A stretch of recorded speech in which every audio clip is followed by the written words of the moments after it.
Hey guys, Ryan here at Signature Edits, and inside of this video I'm going to share my top tips and techniques for editing portraits inside of Lightroom. Are you ready? Let's do it.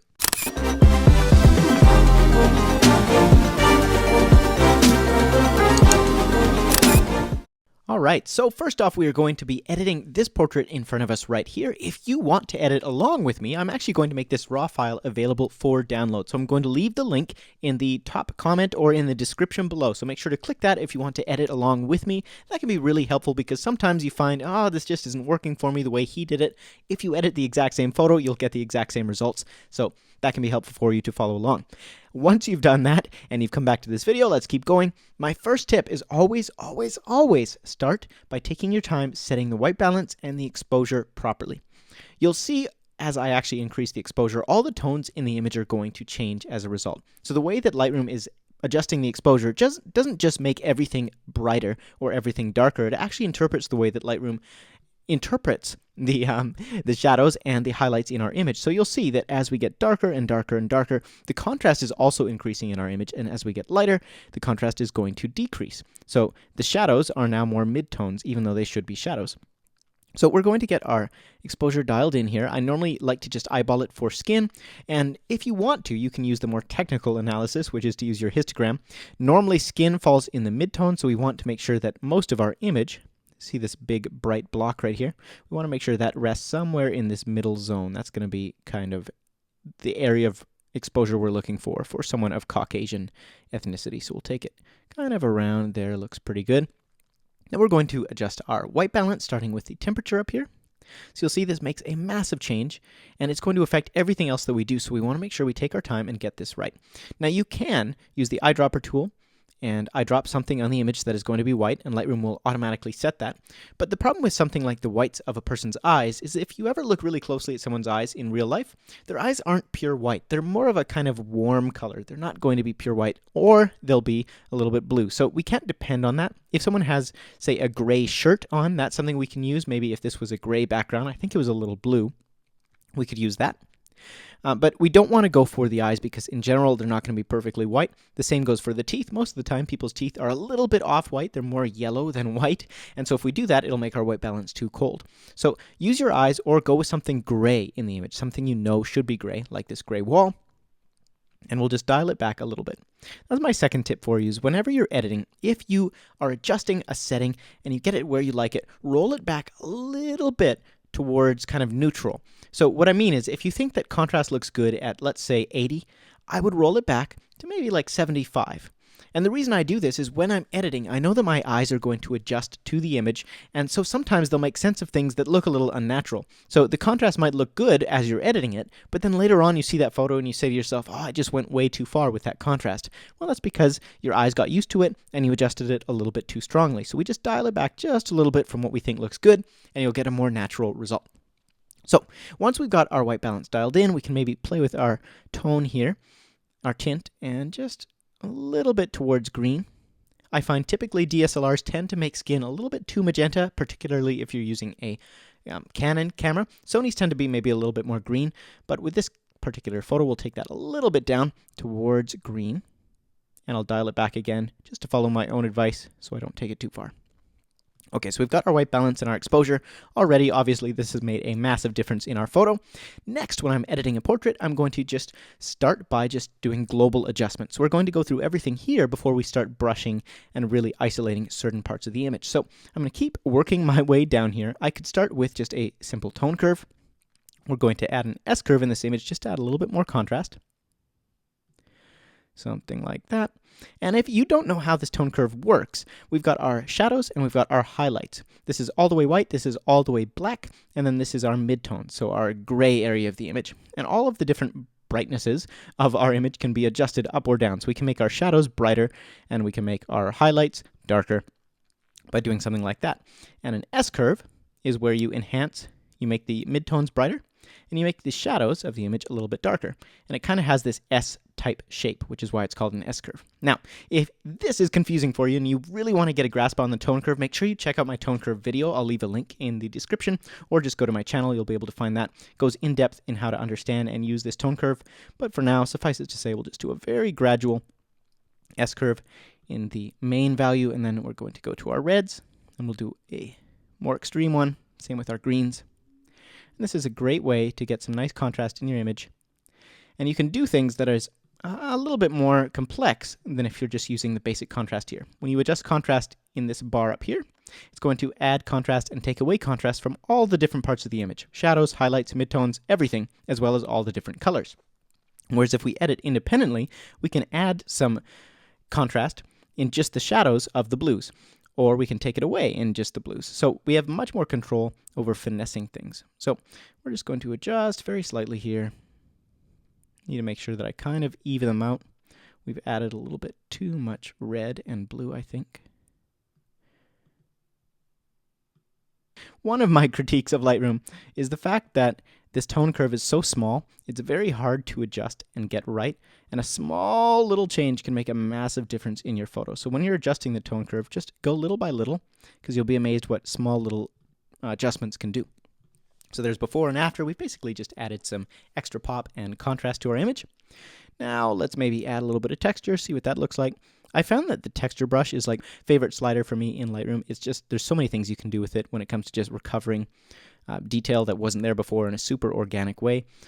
Clarity, I'm going to pretty much leave that. I don't like my photos to be too clear. In fact, sometimes I will lower the clarity and raise the sharpness just to give it more of a kind of filmy, dreamlike vibe. But with this, we'll just keep it fresh. I'm going to brighten it up just a little bit. Vibrance up a little bit, saturation down a little bit. As a rule, I find this tends to work pretty well.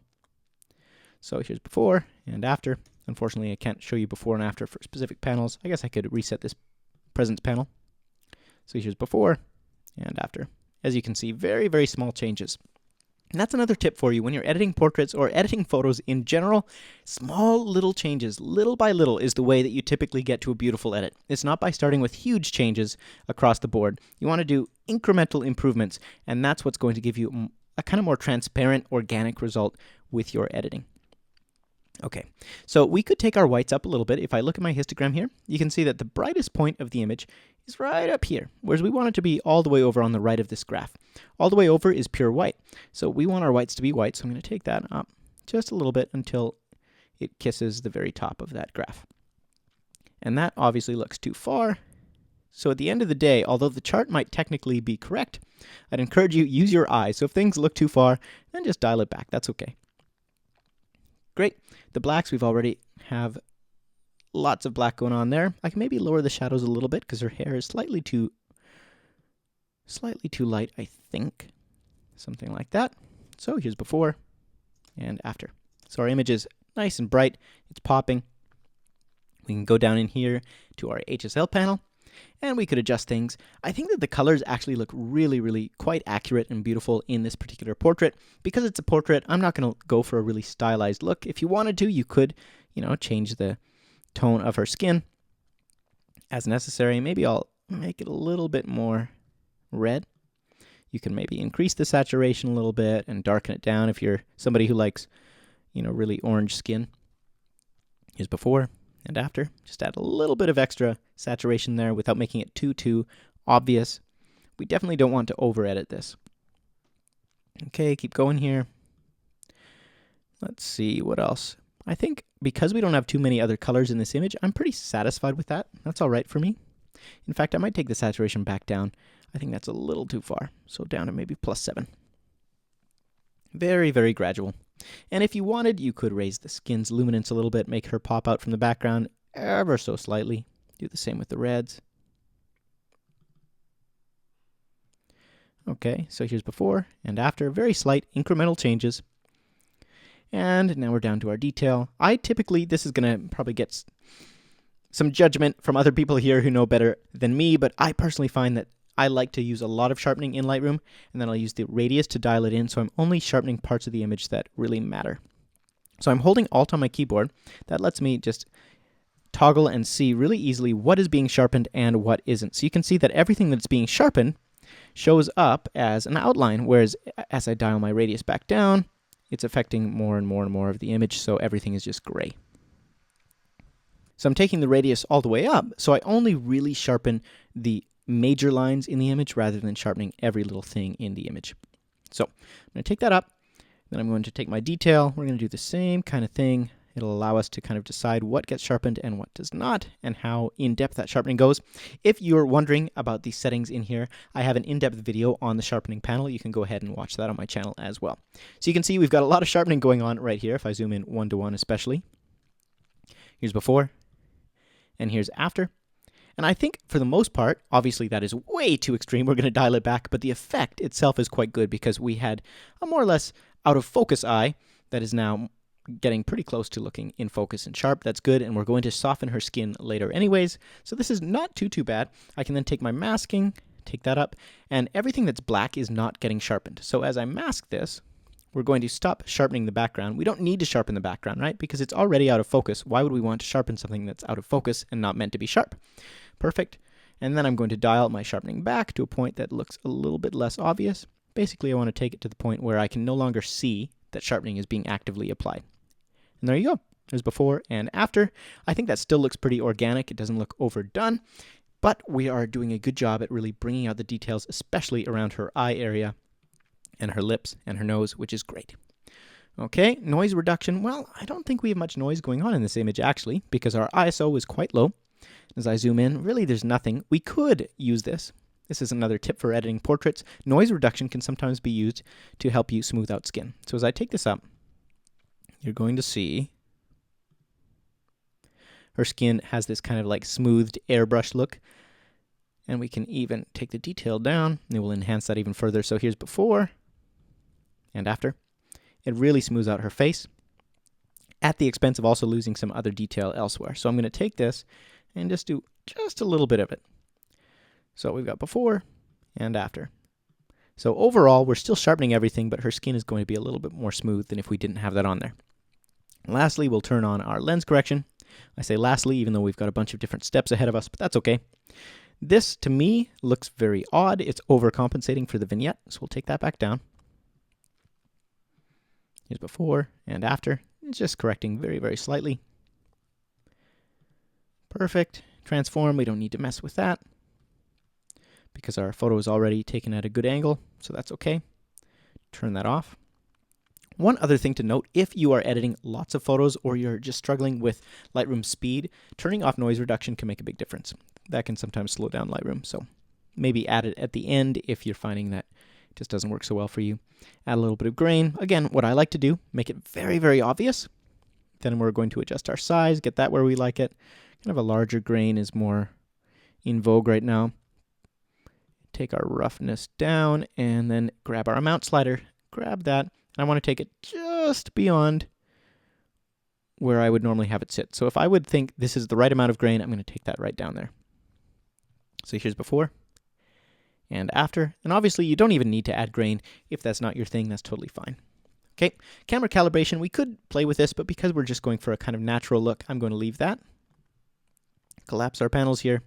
Now, fun fact, if you actually hold the Option key, and then you hit this little triangle.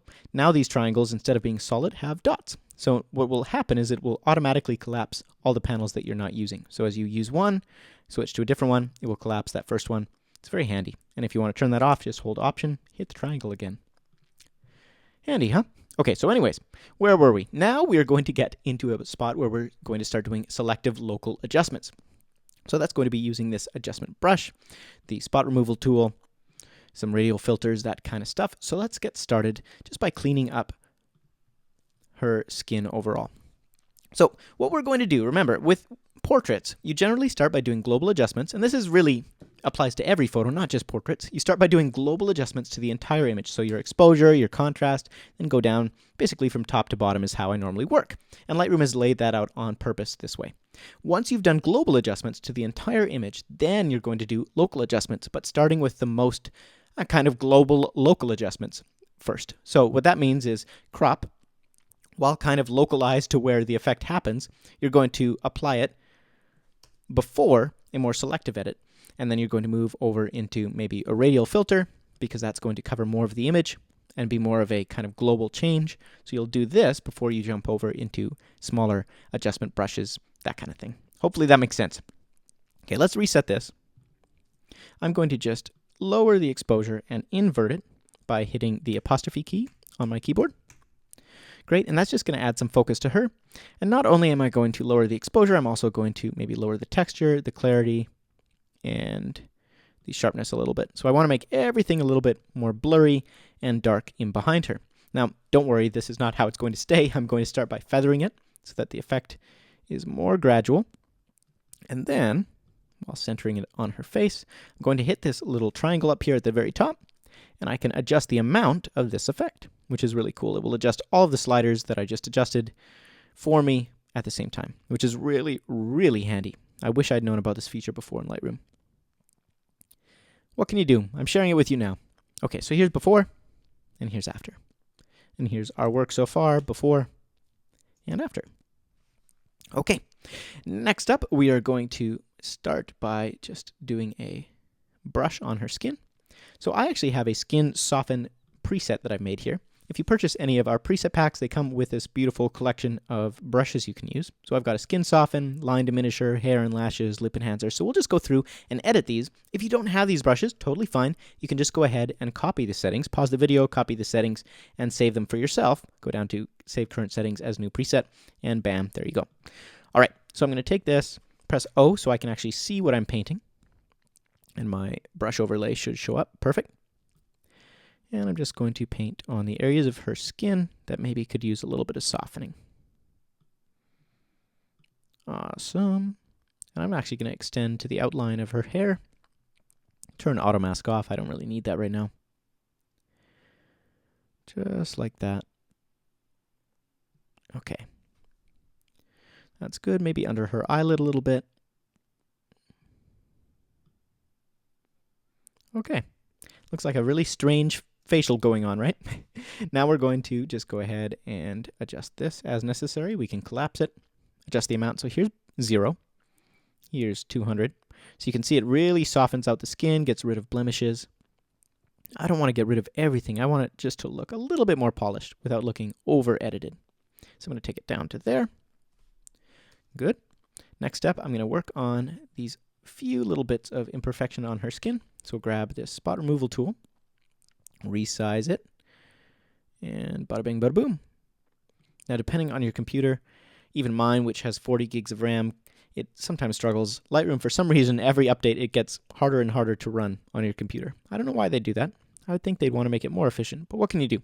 So we're just going to wait, take our time, and we're just worrying about the really big imperfections. If you wanted to, you could take a lot more time than I'm going to in the sake of this video. Turn our feather up a little bit. Okay, a couple more. You don't necessarily want to get rid of every imperfection in someone's skin. For example, if someone had a mole or a beauty mark right here, typically I would leave that if it's something very obvious. If it's something transient like acne, which people generally don't want to have, that's when you're more likely to be thanked for removing. And you'll see that sometimes the spot removal tool just doesn't do a great job of predicting where it's going to draw that removal from. So we're just going to adjust as necessary. Turn my opacity down a little bit on this one because I want it to be transparent. Okay, so we've touched that up just a little bit. And we're looking pretty good. Next, I'm going to focus on the eyes, the eyebrows, the lips. Just going through here, so we'll grab a new brush. Let's go with hair and lashes. And just paint on her eyebrows here. You can see that just is enhancing the texture of the hair, darkening it down just a little bit to make it pop. We're going to do the same thing on her eyelashes. And press the O key if you like. That's going to make it a lot easier to see where you're affecting. You definitely don't want to do this brush in a sloppy way like this, which is partially covering her eye instead of actually targeting the eyelashes. Great. Okay, so I'm not being too specific on that mask. It's okay if it's just sort of overall covering her eyebrows. That's all right, because it's not a super obvious effect. All of my effects I try to keep pretty subtle. That way I don't have to be too careful about the actual mask itself. So if we were going to reset all of these, that's before and after. So we've just slightly smoothed out the skin, added some texture to her eyebrows. Now we're going to do the same brush, but this time on her hair. And you'll see it just darkens it down, adds a little bit of texture.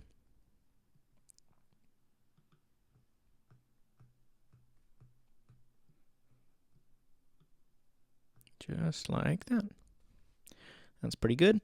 And of course, depending on your editing style, you can kind of tailor this to your needs. This to me is looking a little bit over sharpened at this point, so I'm going to grab this mask and turn the sharpening down. Take our sharpness, take that out of there, and even the clarity, take that out. That's looking a little bit more natural. Okay, good. Now we'll grab our lips, zoom in here 1:1.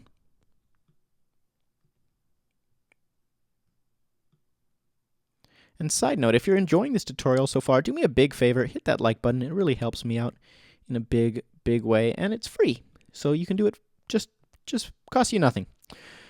And if you have requests, I'm skipping a feature, you really want to know something, have a question, please make sure to leave it in the comments below, and I'll do my very best to get back to you or make a future tutorial on the topic if it's something that's really, you know, one of those, oh, I should have answered that questions. I would be happy to answer it for you.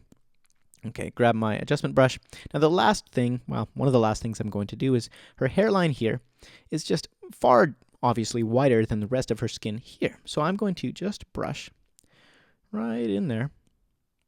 You can see even just by adding a little bit of saturation, that'll pretty much fix that. But what I'm going to do is reset the brush, a little bit of saturation, and then I'm just going to add a little bit of warmth in the temperature so that we kind of match the rest of her hair. So a little bit of warmth, maybe 10, a little bit of tint. Don't want to go too far on this. Something like that. So here's before and after. So we've just sort of blended it a little bit more into the rest of her skin. Okay, that's looking pretty darn good. And there are different things that we could do if we wanted. We could maybe do some more contouring with our sharpening and darkening. So basically what we're going to do is just exaggerate the shadows that already exist on her face and exaggerate the bright points that already exist on her face. So either side of the nose, just look for where natural shadows fall. We're going to darken those right here, this little mark in between her lips. That was very sloppy. Just undo that. There we go. Under the lips. And this is all going to just have the effect of kind of shaping her face a little bit more. So here's before, and here's after. Right? So you can be the judge of how deeply you want to go into this. We could do the same thing with our brighten brush. All it is just exposure up 0.25. Do the same thing but with the highlights this time. So her nose is already quite bright, so I won't worry about this, but either sides of her lips. Down here on the chin, both sides of the forehead. Basically, wherever there's a shadow, there tends to be a highlight right next to it. So here on the cheeks, that'll just give the impression of a higher cheekbone. So here's before and after. And who knows, maybe that's a little bit too far. This is just a demonstration and some tips rather than my idea of the perfect edit here. So remember that. So let's do one more thing in here, which is going to be going in and fixing these eyes. So the first thing I want to do is to actually see if I can zoom in a little bit more. Got 1:1, let's do 2:1. Make her eyes nice and big. You can see that the color of her eyes is very blue for some reason. Even though we've corrected our white balance, the eyes are still too blue. So I'm going to go ahead and just grab the whites of her eyes. We have a eye whitening brush in here, I believe. Well, teeth whitener, same thing. Except for not quite the same, because instead of making it warmer, it should make it colder. Because remember how I told you that eyes tend to be a little bit off-white and teeth tend to be a little bit warm? Well, if you simply lower the temperature, you can add blue, and if you raise the temperature, you can even things out. So there we go. That looks a lot more natural. But again, because I've been editing for a while, I'm going to tone that back just a little bit to make sure I don't take it too far.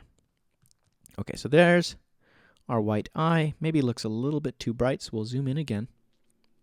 And we'll just dial back on this exposure. We want to keep things subtle and natural. So here's before and after. Much better. Great. Now we've got an eye that is in focus on the left here. I could work on enhancing this a little bit, but first I'm going to try and even out this eye over here. So I'm going to brighten this whole area. Reset our brush here. I'm holding Alt, and then I can hit Reset on the entire brush. Grab my exposure, pull that up. Somewhere around there. Now I don't want to take it too far because remember this side of her hair is in her face is in shadow because of her hair. And so if I take that too far, it's going to start looking unnatural. So I'm going to dial it back. Probably around, we can just play with it and see what feels good. So that's okay. I could maybe take my flow down on my brush, hit O on my keyboard to see my overlay, zoom back in here and just blend this a little bit more. There we go. So we'll blend this in there so it's a little bit less obvious. Erase it off of her hair. Good. Hit O again. Good. So we've brightened that side of her face and her eye in the process. That's looking a little bit better. Now we can start sharpening it. So we'll grab another brush. And remember, little by little, we're trying to just hone this to the best possible portrait we can make. So I'm going to grab my iris enhance. Actually, let's start by just sharpening the entire eye. So I'll reset this brush, hold Alt, reset. And this time I'm just going to paint on the eye instead of the entire part of her face. And probably her eyebrow too, because that's going to be a little bit soft compared to this eyebrow. Good. Now I'm going to take my texture brush and just take that up here and see what it does. I love this texture brush because I found overall it seems to do an amazing job at just doing super transparent edits. So I've really sharpened that eye and the eyebrow. If you see before and after, it's really starting to pop and match this eye a little bit more. I could maybe even duplicate this. There we go. That's looking pretty darn close to sharp. We could grab one more and try and just enhance these couple of eyelashes down here. I think if we did that, add some clarity, that'll give the impression of the rest of the eye being sharper. Okay, that's pretty close. So again, if we were to reset all of our brush work, let's zoom out here. Here's before and after. So we've really added some contour to the face, smoothed the skin out, made the eyes pop, added some extra sharpening to this eye. Lastly, we're going to work on the irises in here. Grab my iris enhance brush, which really, you can do this. You don't need a fancy brush. There's nothing perfect about these settings. It's just a little bit of saturation and lowering the shadows, raising the highlights. We're basically adding contrast to the eye and a little bit of saturation. So we're going to just paint on the iris, and that's it. We don't want to paint on the white because remember, we don't want to add saturation to the white part of the eye. That would just make it not white. And because both of these eyes are still pretty soft, I'm probably going to see if we can add some texture to them and see if that looks good too. Yeah, I think that made a big difference. So here's before texture and after. Okay, so let's zoom out here. Here's before that brush and after.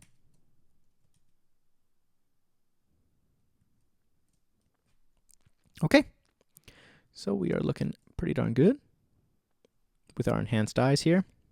They're maybe a little bit too bright. There's something unnatural going on in here. It might be too sharp, so I'm going to dial that back, take our texture down, and take our exposure down. Or we could hit this little triangle and just grab the amount slider, pull that back. It's feeling a little bit better. It might still be a little bit overdone. It really just depends on your personal preferences for your images. Do you like things to look edited, or do you want them to look really transparent, right? So we're going to zoom out here. Sometimes it helps to zoom out. So as I zoom out, I notice, oh wow, her eyes are way too bright. So we'll zoom back in, grab that eye white layer, hit O to make sure that's the right one. Yep. And then I'm just going to grab my exposure and pull that way back down. So let's go with, I don't know, 0.1. Okay, now let's try again, zoom out. That's looking a lot more natural than 2 seconds ago. So here's before, and here's after. We can maybe even pull it back a little bit more. Little by little, right? It's all about making tiny little increments. Let's see if we can do 0.05. Is that a thing? Yes, perfect. Okay, that's looking a lot more natural. I'm thinking things are good. I'm going to zoom in and zoom out a couple of times, see what is going on here. One thing I'm noticing is that her face is really popping out of the photo. Her arms, however, are still looking a little bit dark, just in relative exposure to her face. So I'm going to take one last brush here grab just a basic 0.25 on the exposure and just paint on her arms. Turn my flow back up. And I'm not going to worry if I maybe brighten the dress too. That's okay. Good. Now you can do the same thing with her hair that we actually did with her face. So if you want, let's zoom in a little bit. Anywhere there's a highlight, so for instance here on her hair, let's just create a new layer here. I can just exaggerate that with a little bit of exposure. So again, here, highlight, highlight. Here's natural highlight. Here's before, and here's after. Now, if you're having trouble discerning where you need to highlight and where you need to not, well, there's an easier way to do this as well if you don't want to manually do it. All you have to do is just mask out the entire area you want to affect. So I made a mask already, and I masked out her entire hair. So let me just get rid of this. I've just drawn a basic mask on her hair. Now we're going to go down to Range Mask and select Luminance. If you have an older version of Lightroom, you might not have this particular tool. That's okay. You can just skip this step. Next, we're going to grab our range and take the range from all the way down to the blacks up towards our highlights. So now what we're doing is we're only affecting the brighter parts of our mask. So you can see the highlights are still green. They're still being affected, but the darkest parts of her hair are not being affected at all, which is great. So now all we have to do is we can just adjust however we like the highlights of her hair. We could add a little bit of exposure, maybe warm them up just a little bit. Let's get rid of this green overlay so you can actually see what's happening here. There we go. We can add a little bit of warmth maybe. A little bit of saturation just to the highlights. And you can do this with shadows too. I could do the exact same thing. I could grab my range, take it all the way down, and now these effects will only be applied to the shadows. So we've gone from a very dark hair to now more of a brunette. Isn't that kind of interesting? So we can totally change the way our image looks using this range mask technique. It's super transparent, not super obvious, which I love. So at this point, I'm going to say that looks great to me. One last thing I can maybe do is enhance the details in her lips, because if this tutorial isn't long enough, I'm going to make it even longer for you. We'll just brighten them, maybe not. Let's reset this, go down to... You don't necessarily have to use the same brushes for what they're titled for. Let's go with just the lip enhance or the hair and lashes and a little bit of clarity. Take down the saturation. I don't think we need that. And that looks pretty darn good to me. So here's before and here's after. That's my basic portrait tips for editing inside of Lightroom. I hope this was helpful. If it was, do me a big favor, smash that like button. Make sure to hit the subscribe as well as the subscribe bell, because if you don't hit that bell the second time, you're not going to get updated when I post new videos. If you have other techniques, tips that you like to use when you're editing portraits in Lightroom, or just questions, make sure to leave them in the comments below, and I will see you in the next video. All right, take care.